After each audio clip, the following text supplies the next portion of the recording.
mag-like po tayo agad. At sana sa mga hindi ko pa po subscriber, subscribe po kayo. At doon sa mga nagbibigay ng super thanks, maraming salamat po sa inyo. Very exciting po pag-uusapan natin. Pagdinig bukas ni PRRD, supposedly Wednesday yun eh. Kinancel nila.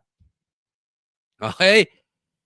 Natakot, gawin na lang daw Thursday. Oh, pero eto, si PRRD susugod pa rin bukas para kumprontahin sila. Yan po mga pag-uusapan natin. So, at meron pa isa, pinatakas na. Oh, yung testigo, kapapasok lang. Yung testigo, pinatakas na sinasabi nilang witness against PRRD, pinalipad, naduwag. Hoy, Martin, yung mga witnesses nyo, yung duwag ko mo, sadyang mga supot. Mga duwag talaga, oh. Ano pa ang ating pag-uusapan? Ito, meron pa. Oo, maganda to. Kasi may i-request si PRRD.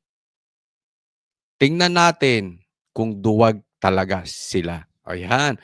Pag-uusapan po natin isa-isa yan. So hindi na po tayo magtatagal. Dediretso na agad tayo dahil kay Coach Oli, ang bida ay ang balita. Wala nang daldalan Wala nang keme-keme. Wala nang kakorniyan.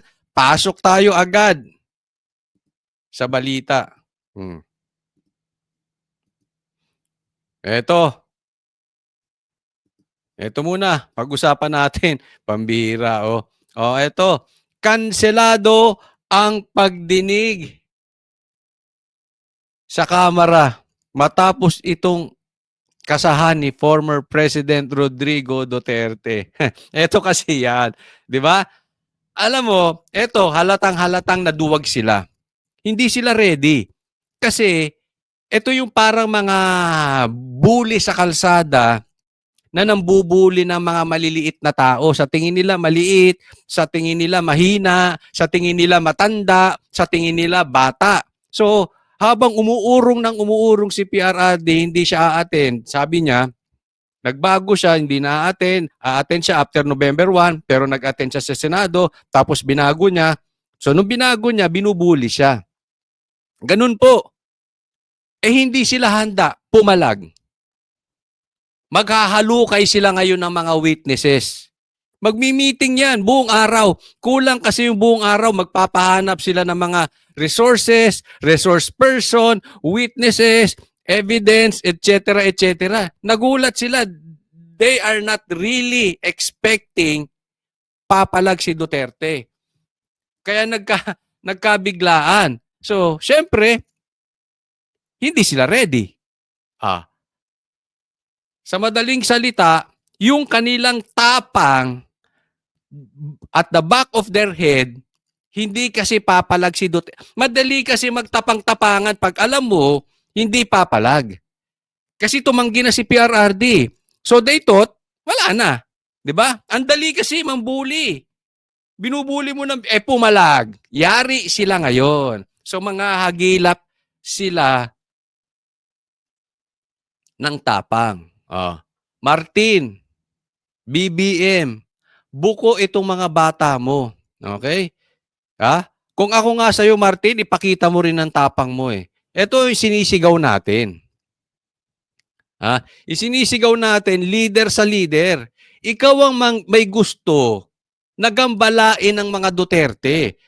Ako'y naniniwala, naniniwala ako kay BP Sara kaysa sa'yo. Sabi ni BP Sara, this is politically motivated. At sino pa ba ang may politically motivated? Ikaw, Martin. Kaya kailangan, sana, kung ikaw ay hindi support, puntahan mo yan si PRRD. Ikaw mismo magtanong.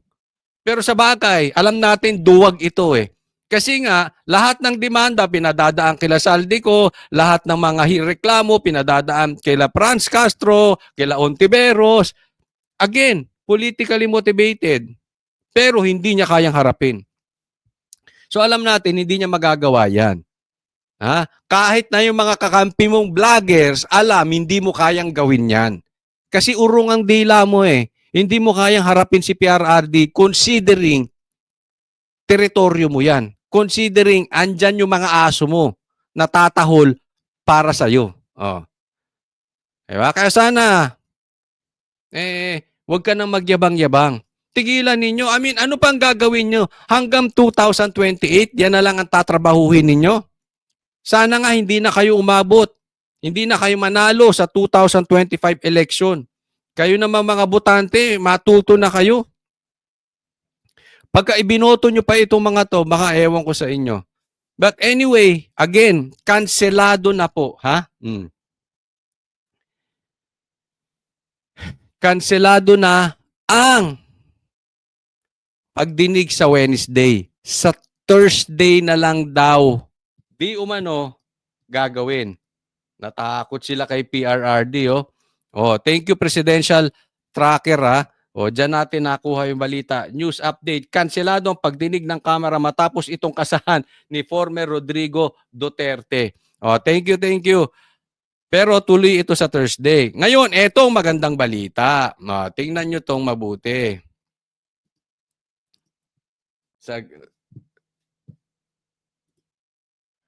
Eto naman. Ha?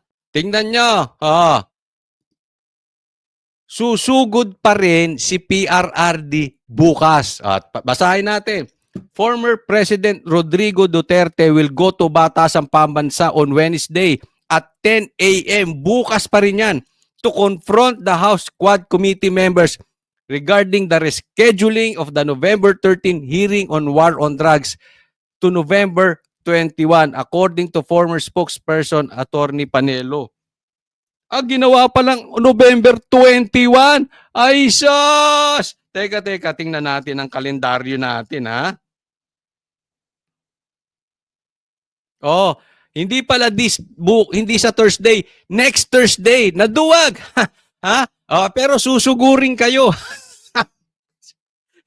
Alam mo, kung ako sa inyo, Dan Fernandez, barbers, wag na kayong humarap sa camera. Mga duwag kayo. Oy! Ito, sino pa? Abante, Paduano, ang tapang-tapang nyo. Ano yan, naduwag? Pinospone nyo 1 linggo? Sino maniniwala sa mga uwas na ito? Di ba? Sige nga kayo. Sige, tanungin natin yung mga bashers. Kayo mga pula. Kayo mga pinklawan na bata ni Martin. Sige nga. Kayo ba hindi kayo nagtataka? Bakit biglang pinospone nung pumalag? Sige, maglabas na kayo ng presko nyo na mga excuses nyo. Dati na natin, basahin natin. Susugurin kayo ni PRRD para harapin kayo. Paduano, pumunta ka ron, ha? Abante, pumunta ka ron. Dan Fernandez, Englishin mo si PRRD ng iyong 20,000 questions. PRRD, may request ako sa iyo. PRRD. Pwede. Actually, nabanggit ko na ito dun sa mga malalapit sa inyo. Para makarating sa iyo, PRRD, request lang naman. Pag nagtanong sa iyo si Dan Fernandez, Englishin mo. Ng mga matis. Englishin mo yan si Dan Fernandez, ha? Pwede naman kasing magtagalog. Hindi nyo naman dapat kinahihiya. Ako, tinan nyo si Attorney Vic. Magaling mag-English pero nagtatagalog. Wag ka nang mag-English kung English kinamatis ka. PRRD, pakiusap. Lahat ng sagot nyo kay Dan Fernandez, Englishin nyo. Tuloy tayo. Yari kayo. Pupuntahan kayo bukas. Bukas. Yes, bukas. Wednesday, November 13. Bakit nyo pinospone ng November 21? Mga supot kayo. Sabi ni PRRD. Hindi pala. According to former spokesman Attorney Salvador Panelo. Why after demanding his presence and acceptance their invitation and coming here last night, they will just cancel it without prior notice. Pinuntahan pa raw nyo. Pinuntahan nyo pa raw kami. Tapos, nung tinanggap ang imbitasyon nyo, naduwag kayo. May gago rin eh, no? May kalukuhan talaga ito. Simula ngayon, mga kababayan natin, ito ba ay karapat dapat pang tawaging Quadcom o Duwagcom? Tayo nagtatanong lang, ha? Nagtatanong lang naman tayo. Grabe. PRRD, takis nga. Hindi, mismo, hindi ako nakakita ng ganitong leader na ganito katapang. Susugod mismo sa kural ng mga buhaya. Tapos, susugurin sila sa teritoryo nila.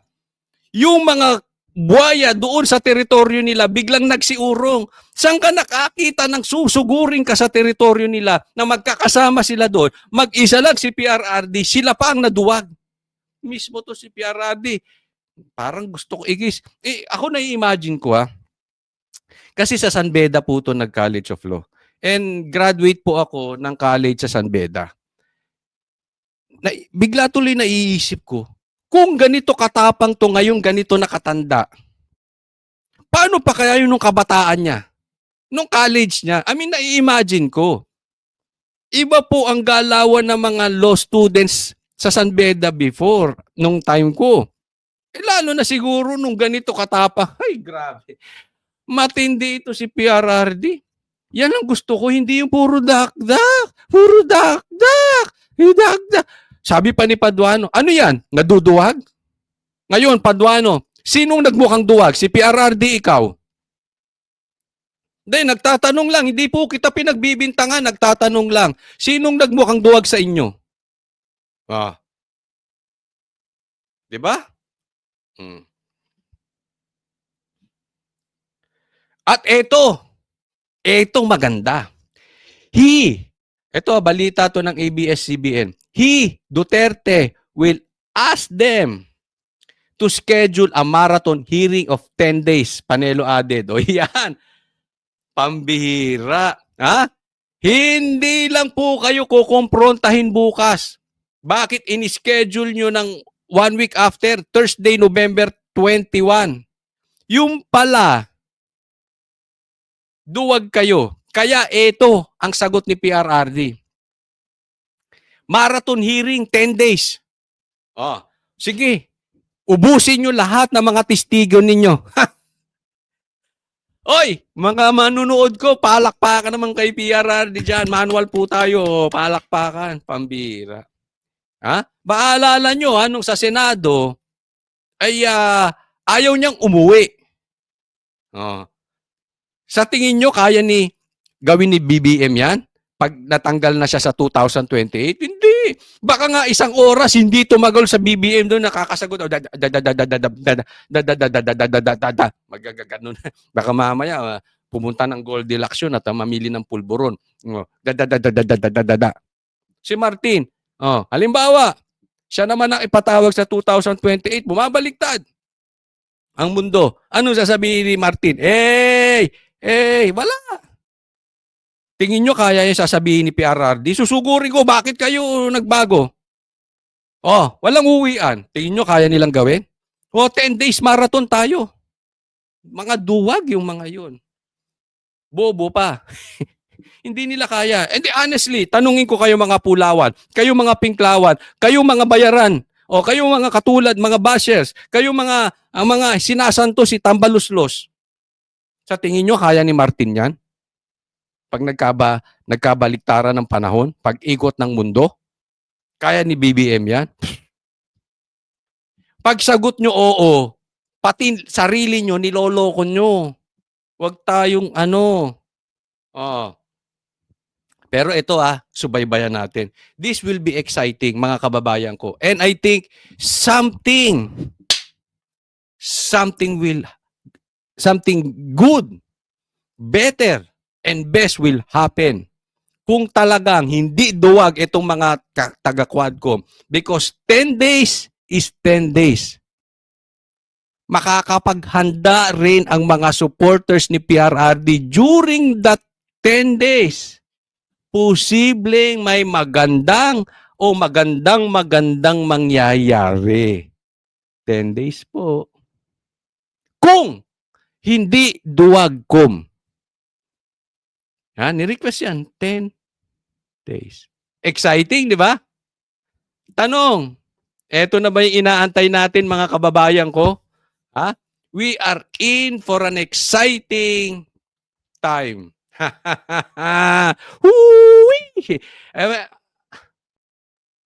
Yan po ang pinagkakaiba naming mga vloggers, mga DDS vloggers, mga legit Duterte supporters compared doon sa mga pula. Kasi yung mga panatiko, mga vloggers sa kabila, sila ang pinauuna ni Martin at saka ni BBM. Habang yung kanilang amo nakatago. Busal ang bibig, duwag. Kay PRRD hindi. Silang sumusugod. Tayo, suporta lang. Di ba? Sarap ng buhay natin. Bakit? Yung leader natin, totoong leader. Yung leader nila, boss. Sa kanila yung agenda, sa kanila yung kinikita, sa kanila yung karangyaan, sa kanila yung power. Tapos iba pa susugurin. Exciting to 10 days na ito.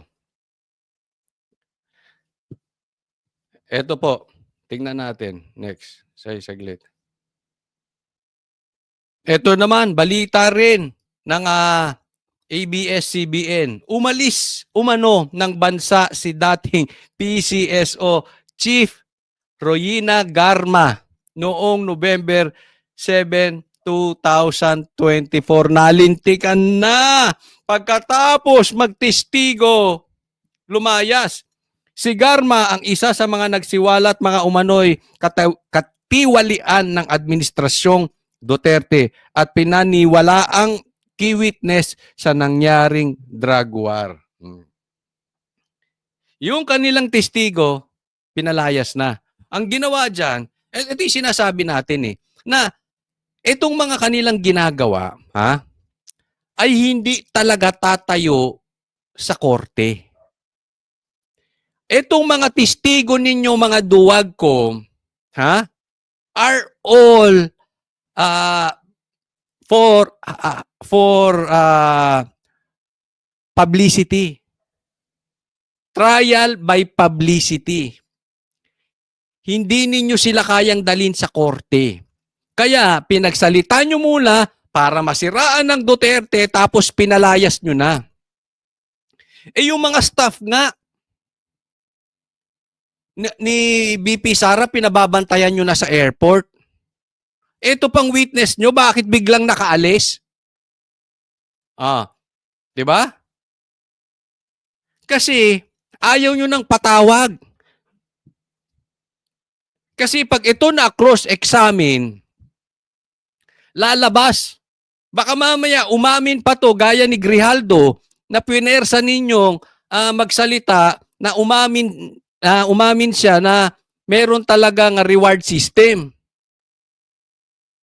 So para safe, sige.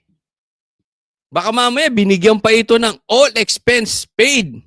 Vacation. Sige, lumayas. Alam mo, hindi ako maniniwala na ito'y hinayaan lang nila kung ito ay isang talagang crucial witness nila.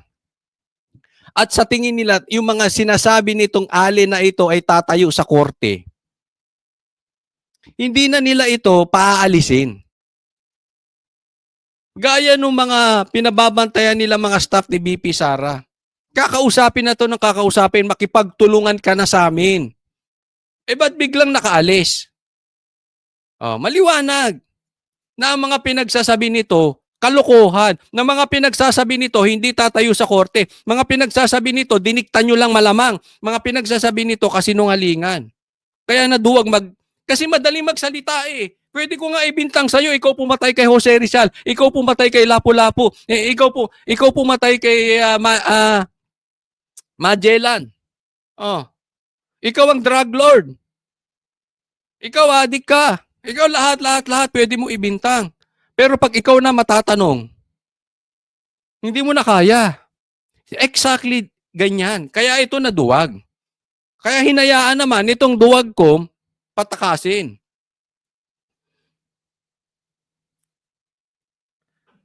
Wala na, di ba? Oh.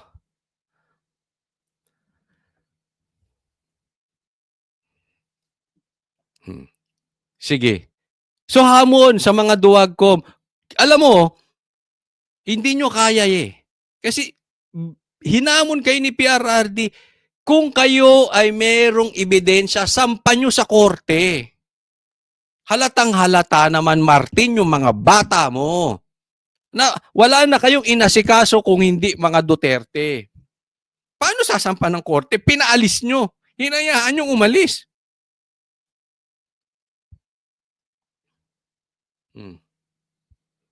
Di ba? So ano kayo? Ano kayo? Wala. Ganyan po kalakas ang Duterte. Hindi salita. Tingnan natin to ngayon. Ito naman. Tingnan natin kung ang Duterte ay puro tapang at hindi lang hanggang salita. Tingnan naman natin, ano ngayon to si Marcos? Thank you, Presidential Tracker. I don't remember. I've been around for a long time. I don't remember seeing this many tensions of this strength. Maaari yung isang malakas tapos may susunod na isa. May hangin ng konti pero hindi yung sunod-sunod na malakas. At saka sunod-sunod ng bagyo. Hindi tayo pinagbigyan ng isang linggo. So this is what we are monitoring now. President Ferdinand Marcos Jr. nyo. Hindi, no? Hindi niya alam. Hindi niya alam ang nangyayari. This is the complete opposite of Duterte. Kung ang PRRD tapang, ito duwag. Kung ang PRRD assume responsibility, ito puro excuses. Kung si PRRD, resulta ang pinapakita sa atin, etong si Marcos, si BBM, puro palusot.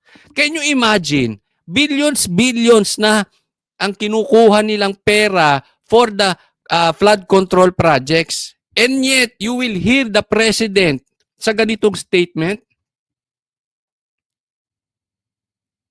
Ito'y naghahanap na ng excuses na hindi nila kaya masolusyonan yung bagyo. Alam mo, BBM, hindi bagyo ang problema. Kasi ilang taon na ako, ilang taon ka na, at sa mga kaedad ko, taon-taon, laging mayroong bagyo. Huwag mong isip, kasi palusot niya rito, at saka sunod-sunod ang bagyo, hindi tayo pinagbigyan ng isang linggo. Alam mo kung bakit sunod-sunod ang bagyo? Alam mo? Kasi, sinusubukan ka. Isinisiwalat yung kalokohan nyo dyan sa flood control project. Isipin ninyo, pag ang nagsiwalat ng kalokohan ninyo dyan sa flood control project, anong gagawin ninyo? Patatawag nyo sa Senado, patatawag nyo sa Quadcom, iimbestigahan, ididemanda, gigipitin, etc. etc. Yan po ang naririnig natin, di umano, na ginagawa ninyo pagka binubuko kayo. Yan ang ginagawa nyo, di umano, pag fina-fact check kayo. Ang problema ngayon, ang nagfa-fact check sa inyo, mismo langit. Bagyo ang nagpa-fact check sa inyo. Sige, idemanda nyo yung bagyo. Sige, takutin nyo yung bagyo. Patawag nyo sa kamera. Patawag nyo sa Quadcom. Alam mo, itong si BBM, walang masusolusyon ng problema to. Alam nyo kung bakit? Walang alam. Walang vision. Ang hinahanap nito, hindi solusyon. Ang hinahanap nito, excuses. Ang tao, if they will not assume responsibility sa kalokohan nangyayari, sa masamang nangyayari, especially if you are a leader, and wala sa katawan mo, sa bokabularyo mo, wala sa dictionary mo, ang you assume responsibilities, lahat ng gagawin mo, kasalanan ng iba, mali, ako tama. Walang masusolusyonan tong tao na ito. Wala. Alam mo, alam lang nitong solusyon. Gaya ng pinsan niya. Ayuda. Tingnan nyo kung gaano ka utak-ipis itong mga ito. Mahihina talaga ang utak. Hindi nila wala, eh. I mean, kaya alam mo yung nabubuhay yung mga sinasabi sa amin ni PRRD. Isa sa sinabi niya, alam mo problema sa mga leaders natin ngayon? Mga anak mayaman, wala talagang alam yan sa ground. Especially, pag pumasok ka sa mataas na posisyon na executive like president, tapos hindi ka dumaan sa pagka-mayor. Kasi yung mayor, parang presidente yan ng maliit na lugar. Siya hands-on, nasa ground. Ito si Marcos, wala sa ground, nasa alapaap. Kaya hindi niya alam yung nangyayari sa ilalim. Isang patunay na lang doon, yung baril. Wala daw baril pumasok sa KOJC. Yaan ang presidente nyo, mga pulahan? Sige, magalit kayo mga bashers. Kayo tumingin, wala ba talagang baril doon sa loob ng KOJC? Ganyan po ang presidenteng nasa alapaap, wala sa ground. Hindi niya alam kung anong nangyayari.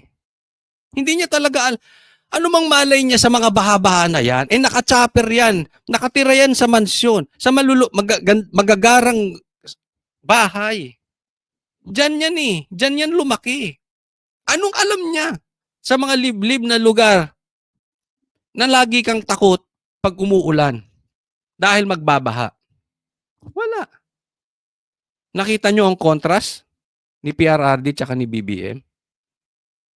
Kaya ang tao ngayon, matinag na sa budol eh. Ayaw na nila sa budol. Natuto na sila sa budol. Sana naman, yung mga nasa Quadcom, sa Duwagcom na yan, wag nyo nang pagboboto, pambihira naman. Pag ibinoto nyo pa rin si Martin at naging congressman ulit, eh wala na tayong magagawa, kasalanan nyo.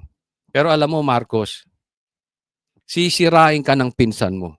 And until such time, manindigan ka, magpakalalaki ka, maging leader ka, maging responsable ka, lalamunin ka ni Martin.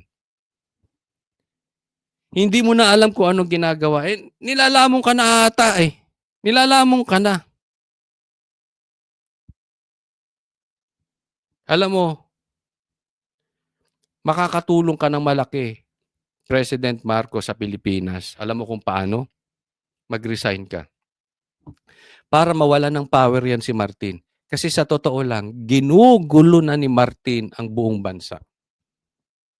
Ang problema natin ang gagaling na dyan. Wala na nga silang inasikaso kung hindi Duterte. Duterte tapos ayuda. May infrastructure ba? Meron bang napatayong milyong-milyong bahay na ipinangako nyo?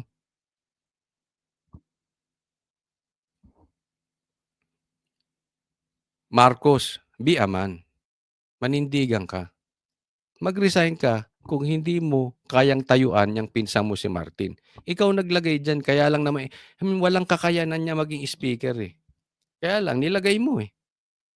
Presidente ka, syempre susundin ka. Yeah? So sana, be a man. Ha? Huwag na natin masyadong kawawain ng mga Pilipino. Huwag pong kakalimutan ha, sa mga hindi ko pa po subscribe. And thank you po ulit sa magbibigay ng super thanks. Banatero, sa mga hindi pa nakakaalam, may programa po kami sa SMNI. Everyday po yan, Monday to Friday, 8 p.m. At magtatanim po tayo sa Sabado. Ha? Iyan po ang proyekto ni Pastor Kibuloy. Sasama po tayo sa SMNI. Para sa Diyos at Pilipinas, kumahal. God bless everyone.